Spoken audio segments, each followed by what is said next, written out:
Bonjour, aujourd'hui je vais vous parler du film Sally Bauer à contre-courant ou en anglais The Swedish Torpedo. En fait, c'est un biopic sur cette nageuse, donc Sally Bauer, une Suédoise, qui a traversé la Manche en 1939, 5 jours avant le début de la Deuxième Guerre mondiale. Donc ce film est réalisé par une Suédoise qui s'appelle Frida Kempf et elle avait déjà réalisé avant cela des courts-métrages, mais ça c'est son premier long-métrage en tant que co-scénariste, mais c'est son deuxième long métrage en tant que réalisatrice. Alors de quoi parle Sally Bauer? Donc c'est une femme de 30 ans qui vit en Suède et qui se sent enfermée dans ce patriarcat où en fait on dit aux femmes ce qu'elles doivent faire, ce qu'elles peuvent faire. Et Sally est mère célibataire d'un petit garçon et en fait son rêve c'est de traverser la Manche à la nage. Ça représente à peu près 17 heures de nage, donc c'est assez fou. Et évidemment, sa famille, la société essaye de l'en empêcher.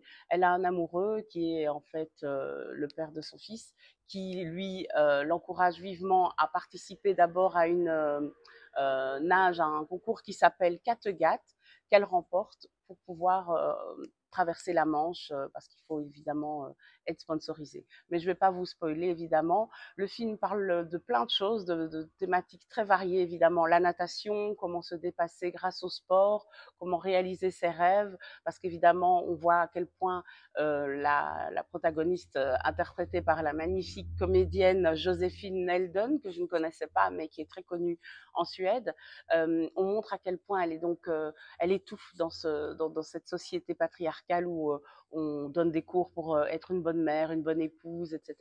Et elle, tout ce qu'elle veut, c'est nager parce que c'est là qu'elle se sent bien, c'est là qu'elle va quand elle se sent angoissée ou quand elle se sent perdue. Et effectivement, c'est un film très inspirant à ce niveau-là.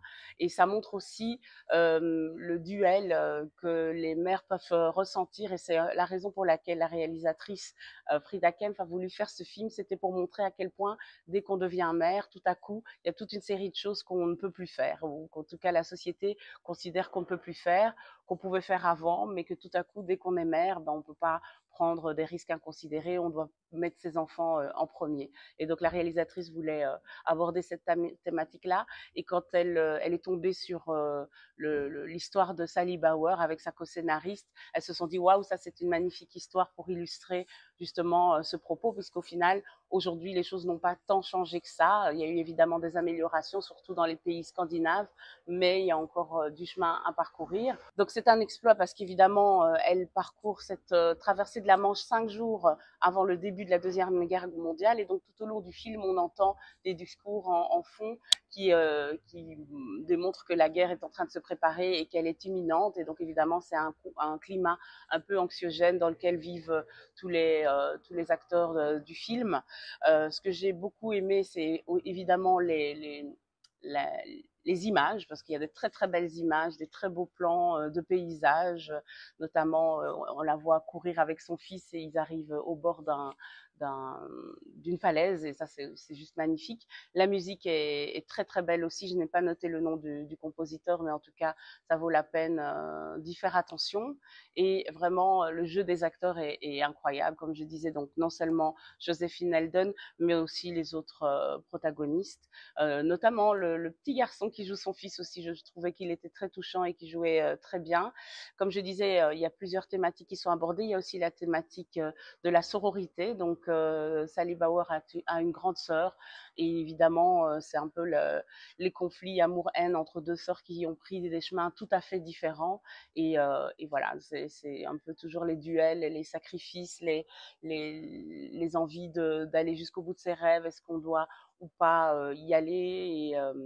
Et encore une fois, la notion de famille, les parents qui ont des attentes et qui finalement font un peu du chantage affectif avec l'argent, etc. Donc c'est vraiment un film qui pour moi est très émouvant. Il y a plusieurs scènes qui m'ont vraiment beaucoup émue et que je trouve inspirant, surtout dans les moments qu'on vit actuellement avec la montée de l'extrême droite. C'est important de rappeler que, évidemment, c'est quand même très agréable de vivre en démocratie et d'avoir une vie où on nous permet de réaliser nos rêves et de se sentir bien dans nos vies respectives et de ne pas trop juger la vie des autres. J'ai oublié de dire que le film a été sélectionné au Festival de Toronto et il a eu le grand prix lors du Love Festival de Mons. Donc ce n'est pas rien.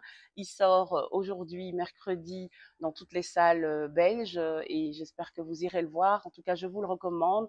Je pense que vous pouvez y aller en famille et c'est toujours intéressant de découvrir des femmes qui ont été invisibilisées alors qu'elles ont eu des grandes victoires et c'est le cas ici de Sally Bauer.